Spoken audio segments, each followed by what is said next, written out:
Bilateral trade between China and ASEAN, the Association of Southeast Asian Nations, has seen huge growth since the launch of a free trade area in 2010.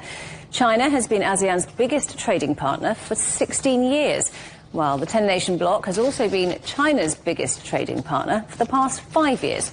And last year, the value of trade between China and ASEAN rose to nearly $1 trillion. Rajiv Biswas is the CEO of Asia-Pacific Economics, Singapore-based economic research group.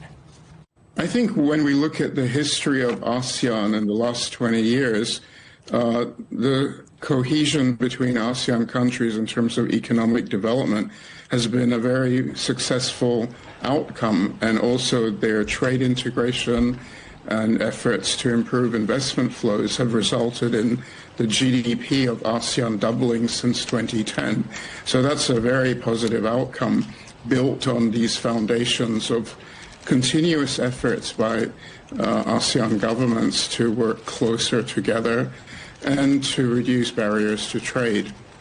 When we look at ASEAN countries, though, when it comes to these US tariffs, different countries facing different ones, also with different economic priorities at home, how can they best operate in a united way?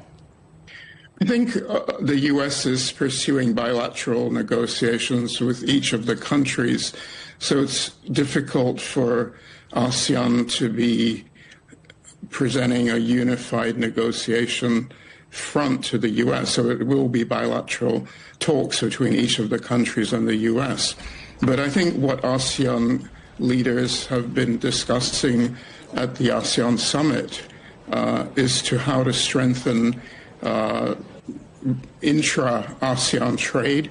That's very important already. About 25% of ASEAN trade is amongst their own member countries, and also how to strengthen trade agreements with other partner countries, such as the Regional Comprehensive Economic Partnership, otherwise known as RCEP, CPTPP is also a regional trade agreement where a number of the ASEAN countries are members.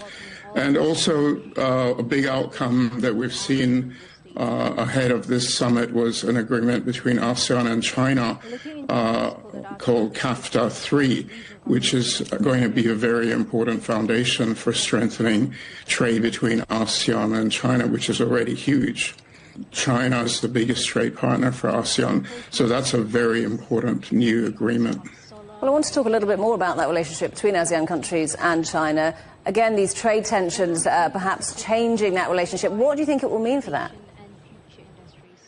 I think when we look at what ASEAN is faced with in terms of the challenges from much higher US tariffs on many of the countries in ASEAN, for example, Vietnam's facing a potential reciprocal tariff rate with the US of 46%.